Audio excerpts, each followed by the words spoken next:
സഹൃദയരെ, നന്മ റെസിഡൻസ് അണിയിച്ചൊരുക്കുന്ന ലഘുനാടകം ഇവിടം സ്വർഗമാണ്. രംഗത്ത് Sreenivasan Malayil, Alikoya AK house, Ashraf Areekkal, Sasidharan Malayil, doctor Ramachandran Kamakshi Perumal, Shimjith Methalott, Vineesh Muthummal, Thasni Basheer Machingara, Sukumaran Areekkal, Ajith Kumar Mundayott, master Sheljith Methalatt. കഥ, തിരക്കഥ, സംഭാഷണം വാസൻ ചെലവൂർ. രംഗസജ്ജീകരണം അഷ്റഫ് അരീക്കൽ. സംവിധാനം സുന്ദരൻ പിനാസ്.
എവിടെ നിന്നോ വന്നു ഞാൻ, എവിടേക്കോ പോണു ഞാൻ. എവിടെ നിന്നോ വന്നു ഞാൻ, എവിടേക്കോ പോണു ഞാൻ. വിളക്കുമരമേ വിളക്കുമരമേ, വെളിച്ചമുണ്ടോ വെളിച്ചമുണ്ടോ, കയ്യിൽ വെളിച്ചമുണ്ടോ.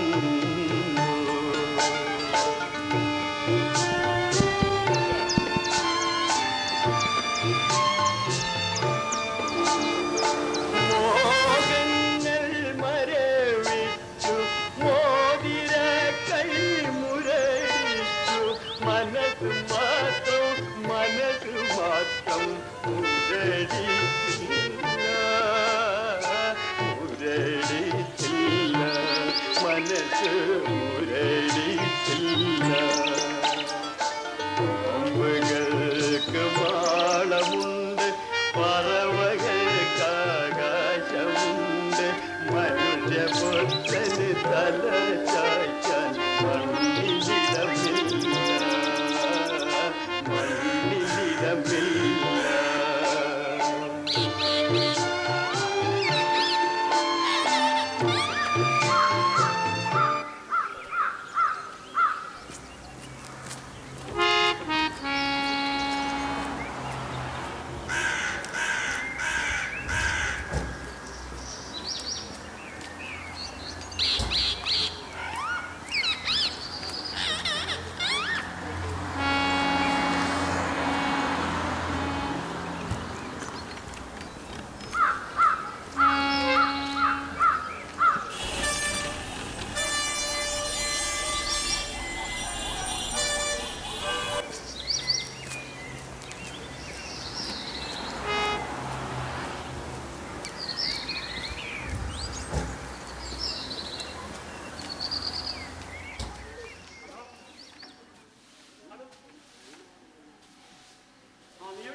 അപ്പൊ ഈ ഒരു കാര്യം ചെയ്യാം, നമ്മളെ കരികോയ റൂട്ടിലുള്ള ചെലവൂരിക്കുള്ള ബസ്സുണ്ടോ, ആ ബസ്സിൽ കയറിയിട്ട് ചെലവൂർ എന്ന് പറഞ്ഞ സ്ഥലത്ത് ഇറങ്ങിയാൽ മതി.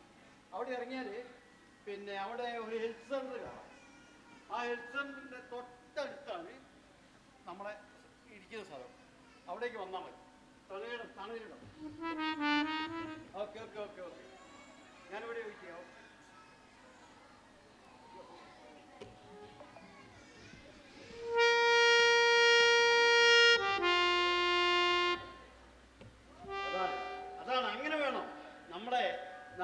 ബിസിനസ് കണ്ടോ. ചോറൊക്കെ എന്ത് ഭംഗിയായിട്ട് അടിച്ച് കലക്കിക്കുന്നു, ചെടികൾക്കൊക്കെ വെള്ളമൊഴിച്ച്. ഇവര് പൊതുരംഗത്ത് നല്ല പ്രവർത്തനം ഈ നടക്കുന്ന ഒരു ഇതാണ്. അതുകൊണ്ട് ഇങ്ങനെ വേണം പൊതുരംഗത്ത് പ്രവർത്തിക്കുന്നത് നമ്മളൊക്കെ.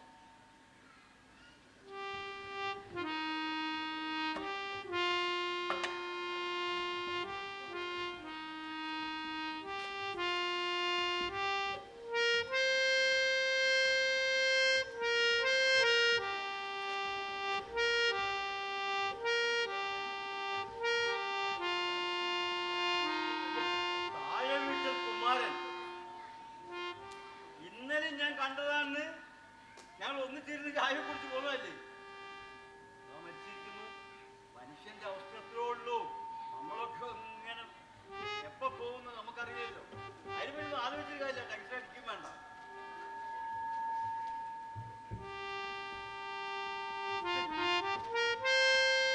ആരെയും കാണുന്നില്ലല്ലോ. എവിടെ പോയി യവന്മാരൊക്കെ?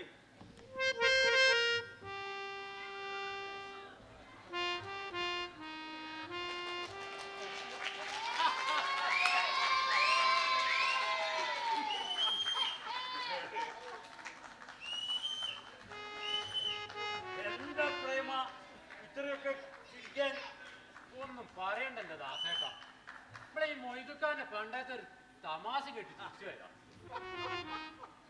എന്താ മൊയ്ത് ഇത്ര വലിയൊരു തമാശ? അത് നമ്മൾ പണ്ട് അംസക്കാരന്റെ വീട്ടിൽ പോയി ചായ കുടിച്ചത് അംസക്കാരന്റെ കടയിൽ പോയിട്ട് അംസക്കായ ഇളക്കല് വേണ്ട, 2 ചായ തരുന്നു. അപ്പൊ അംസക്കാർക്ക് ദേഷ്യം വന്നു. അപ്പൊ അംസക്കാരോട് ഞാൻ പറഞ്ഞു, ഇളക്കാന്ന് പറഞ്ഞാല് പഞ്ചാരട്ട് ഇളക്കണ്ടെന്നാ പറഞ്ഞത്. ആ കഥ ഞാൻ ഇബിലിസിനോട് പറഞ്ഞു, അതൊക്കെ തിരിച്ചത്. അല്ല, അതൊക്കെ അവിടെ നിൽക്കട്ടെ. നമ്മുടെ ഈ തണലിലുണ്ടല്ലോ, ഇന്ന് നാട്ടില് വലിയ ചർച്ചയായിട്ടുണ്ട്. അതെ അതെ, നാളെ ഇപ്പൊ ഇവിടെ ഇരിക്കാൻ പറ്റുമോ എന്തോ. അതാണ്. അതെന്താ ദാസ അങ്ങനെ? നാളെ ഇപ്പൊ ഇവിടെ അടിപൊളി കലാപരിപാടി നടക്കുന്നുണ്ട് എന്നാ അറിയുന്നത്. അവന്മാരില്ലേ ആ മുടിയൊക്കെ കറപ്പിച്ച് അങ്ങനെ സുന്ദര കുട്ടപ്പന്മാരായി നടക്കുന്ന കുറച്ച് ആൾക്കാർ, അവരെന്തോ ഒപ്പിച്ച പരിപാടിയാ. അല്ലല്ലല്ല, അത് നമ്മളെ യൂത്തന്മാരെ പരിപാടിയാണേ. നമ്മള് കേസുകാരല്ല പോണ്. എന്നാലേ നിങ്ങളെ എങ്ങോട്ടാണ് കൊടയും പടിയലും കൂടി ഇങ്ങോട്ട് കയറി വരും?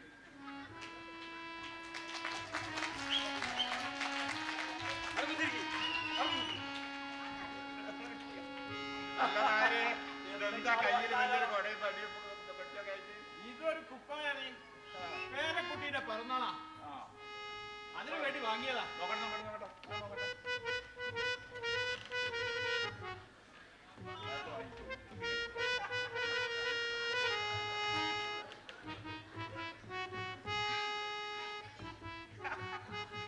അല്ലതാരെ പോലും പറ്റിച്ചല്ലോ.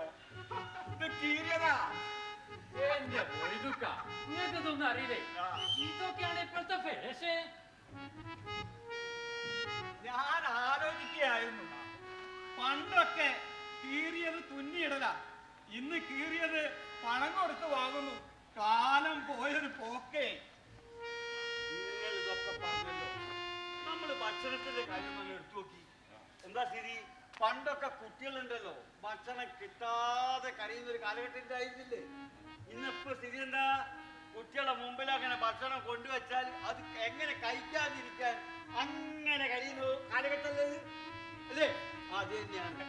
അല്ല ചങ്ങായിമാരെ, ഇതൊന്നും ഇപ്പോൾ നേരം വെളുത്തില്ലേ? പണ്ടൊക്കെ നമ്മളെങ്ങനെ നമ്മൾ ആദ്യം തിന്നിട്ട് കാര്യം സാധിക്കാൻ പുറത്തേക്കല്ലേ പോല്. ഇപ്പോഴെങ്ങനെയാ? ഇപ്പൊ പുറത്തും തിന്നിട്ട് കാര്യം സാധിക്കാൻ ഉള്ളോട്ടല്ലേ കയറി പോ.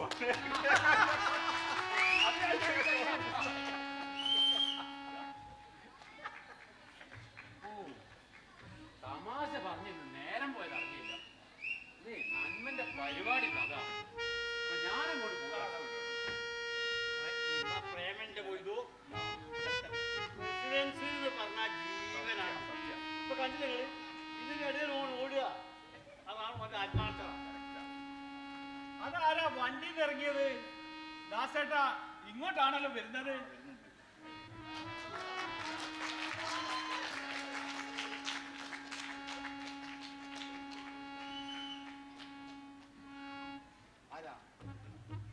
എവിടുന്നാണ്? ഞാൻ കാര്യം, ഞാൻ റോഷൻ, ഇതെന്റെ ഭാര്യ അച്ഛന. ഞങ്ങൾ കുറച്ച് തെക്കുന്ന. ഇത് പ്രായമായവരെ താമസിപ്പിക്കുന്ന സ്ഥലമാണ്. ഓ അതാണോ കാര്യം? ഇത് നിങ്ങൾ ഉദ്ദേശിച്ച സ്ഥലമല്ല. ഇത് ഞങ്ങൾ പ്രായമായവർ കളി തമാശകൾ പറഞ്ഞിരിക്കുന്ന സ്ഥലം. ഞങ്ങളുടെ അച്ഛനും അമ്മയും വീട്ടിൽ തനിച്ചാണ്. ഞങ്ങൾ വിദേശത്ത് ജോലി ചെയ്യുന്നു. ഒരു വൃദ്ധസദനം അന്വേഷിച്ചിറങ്ങിയതാണ്. ഓ അങ്ങനെയാണെങ്കിൽ നിങ്ങൾ ഇവിടുന്ന് നേരെ പതാതേക്ക് അങ്ങോട്ട് ഇറങ്ങാം. പതാതേക്ക് ഇറങ്ങിയിട്ട് ഇടത്തോട്ട് തിരിഞ്ഞ് ലേശം മുന്നോട്ട് ചെല്ലുമ്പോൾ അടുത്ത ഭാഗത്ത് ഒരു ക്ലോക്ക് ടവർ കാണാം. അവിടുത്തെ ഇച്ചിരി മുമ്പോട്ട്, അതായത് 2 കിലോമീറ്റർ അങ്ങോട്ട് ചെന്നാൽ നിങ്ങൾ ഉദ്ദേശിച്ച സ്ഥലം.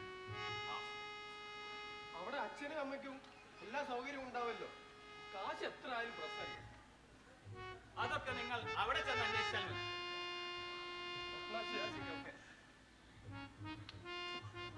മൊയ്തു, നീ ആ പൊതിയും എടുക്കുക. പേരക്കുട്ടി വീട്ടിൽ കാത്തിരിക്കുന്നുണ്ടാവും. പോകുന്ന വഴിക്ക് ഒരു കേക്ക് കൂടി വാങ്ങണം.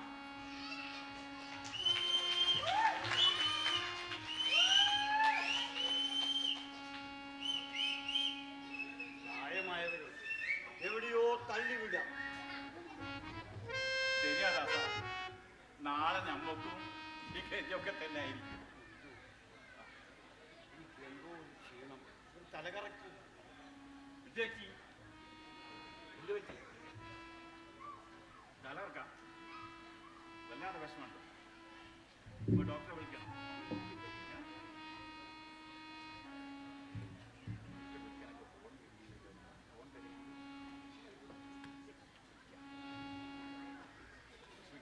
ഡോക്ടറെ വിളിക്കും. ഹലോ, ജേക്കബ് സാറല്ലേ? സാർ അൽസറിലുണ്ടോ? ആ ഞാൻ തണലടത്തിലാണ്. നമ്മളെ ദാസൻ എന്തോ ഒരു ചെറിയ കുഴപ്പം, ഒരു തലകറക്കം പോലെ, ഒന്ന് പെട്ടെന്ന് വരണം.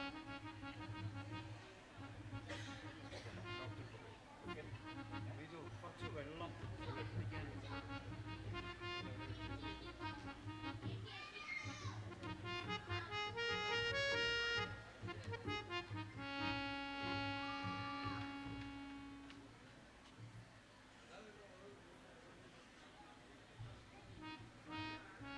പേടിക്കണ്ട, ഡോക്ടർ ഇപ്പോൾ വരും കേട്ടോ.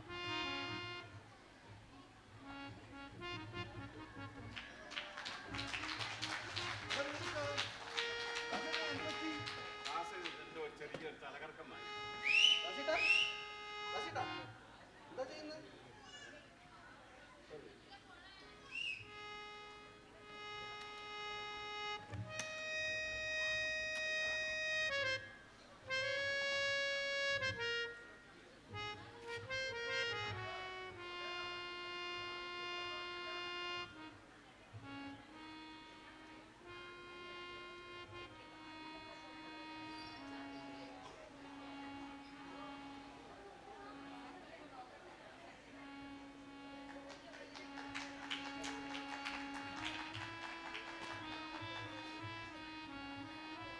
കാര്യമായിട്ട് കുഴപ്പമൊന്നും കാണുന്നില്ലല്ലോ.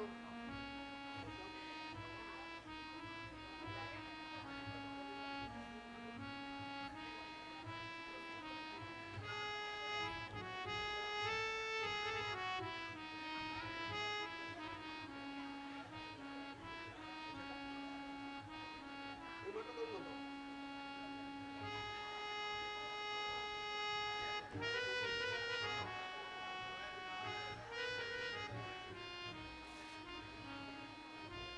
ക്ഷീണം പോലെ തന്നെ തോന്നുന്നുണ്ട്.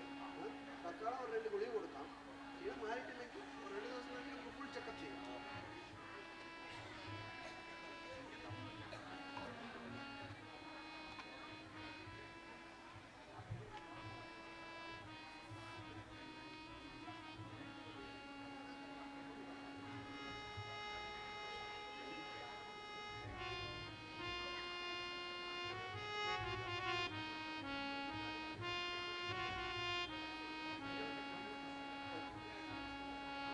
കാര്യമായിട്ട് ഒന്നും തോന്നുന്നില്ല. 2 ദിവസം കഴിഞ്ഞിട്ട് നോക്കാം. മാറ്റിയിട്ടില്ലെങ്കിൽ നമുക്ക് ഫുൾ ചെക്കപ്പ് ചെയ്യാം. ഹോസ്പിറ്റലിൽ കൊണ്ടുവന്നാൽ ഓക്കേട്ടാ? ഓക്കെ, അതൊന്നും കുഴപ്പമില്ല, മാറിക്കൊള്ളാം. ഓക്കെ.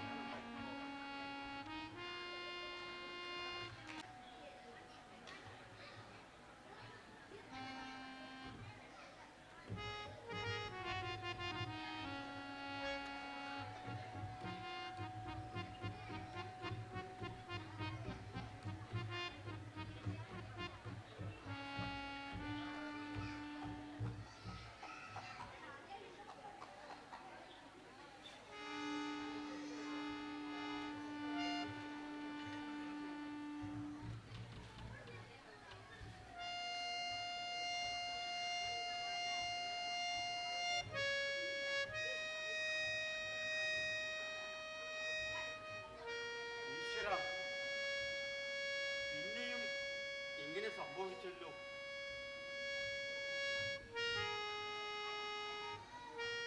ഞാനിനി എത്ര നാൾ ഇങ്ങനെ ജീവിക്കണം? സാവിത്രി,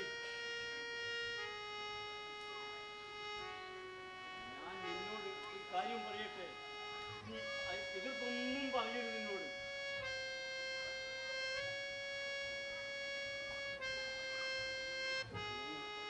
അങ്ങനെ ഒന്നില്ലാതിരിക്കാൻ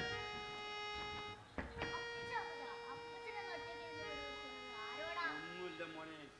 അപ്പച്ചൻ മോൻ പോയിട്ട് പപ്പയോട് പറയാ അപ്പച്ചൻ വിളിക്കുന്നു കേട്ടോ. എല്ലാം മോൻ ചെയ്യും അറിയാ. പക്ഷേ പപ്പയോട് പറയേണ്ടത് പപ്പയോട് പറയണ്ടേ. മോൻ പോയിട്ട് പറ.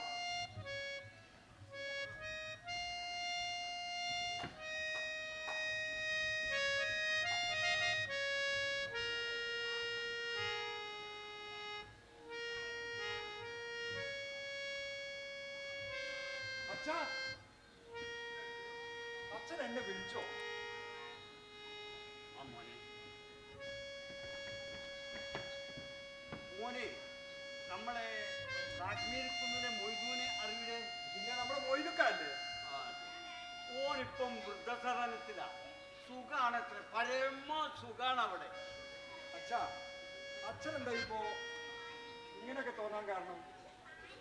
അച്ഛൻ ഇവിടെ എന്തെങ്കിലും പ്രയാസമുണ്ടോ? അച്ഛൻ്റെ എല്ലാ കാര്യങ്ങളും ഞങ്ങൾ ശ്രദ്ധിക്കുന്നില്ലേ? എല്ലാ കാര്യവും മോൻ ചെയ്യുന്നുണ്ട്. എന്നാലും എൻ്റെ മനസ്സ് പറയാണ് അങ്ങനെ. അച്ഛൻ ശരിക്കും ആലോചിച്ചിട്ട് തന്നെയാണോ?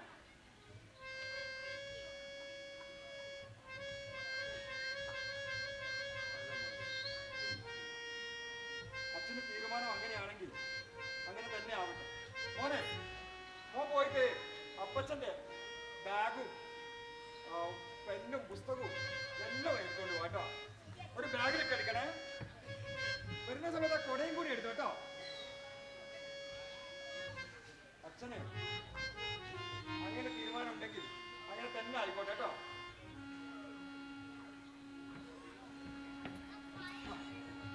കൂടെ പിടിച്ചോട്ടോ. എന്നാണ് അപ്പച്ചനൊന്ന് എഴുന്നേറ്റ്.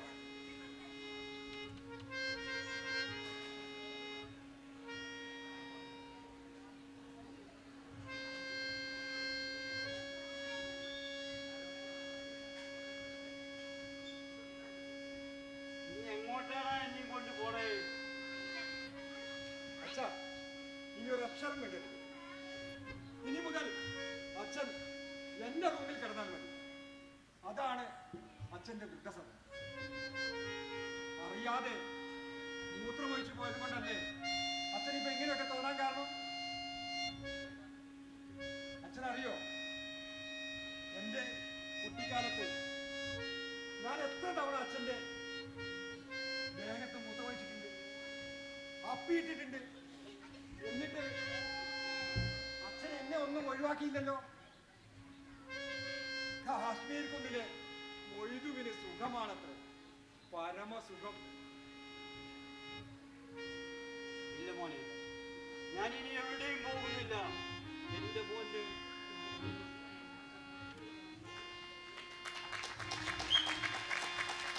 ഒറ്റപ്പെടലിൻ്റെ തുരുത്തിൽ അകപ്പെടുന്നത് കൊണ്ടാവാം ചുളിവുകൾ വീണ വാത്സല്യരൂപത്തിൻ്റെ ഉടുതുണിയിലും ചുളിവുകൾ ഉണ്ടാകുന്നതും പിന്നെ പിന്നെ മുഷിഞ്ഞു തുടങ്ങുന്നതും. നമ്മുടെയൊക്കെ വീടിനകത്തളത്തിൽ ഇന്നും പൊടിപിടിച്ചൊരാ ചിരിയുണ്ട്. എത്ര മേഞ്ഞിട്ടും ചോർന്നൊലിക്കുന്ന കണ്ണുകളിൽ തളം കെട്ടിയ സ്നേഹത്തിൻ്റെ അവസാന വാക്കും. വാർദ്ധക്യം അത് ഒരവസാനമല്ല, ഒരു തുടക്കമാണ്. വാർദ്ധക്യത്തിലും ജീവിതം മുന്നോട്ട് കൊണ്ടുപോകാൻ കഴിയുമ്പോൾ ജീവിതത്തിൻ്റെ യഥാർത്ഥ സൗന്ദര്യം അനുഭവിക്കുന്നവരാകും നമ്മൾ. നാം ഒന്ന് ചേർന്നാൽ, നാം ഒന്ന് ചേർത്ത് വെച്ചാൽ ഇവിടം സ്വർഗമാണ്. ഇവിടം സ്വർഗമാണ്. നാടകം പൂർണ്ണമാകുന്നു.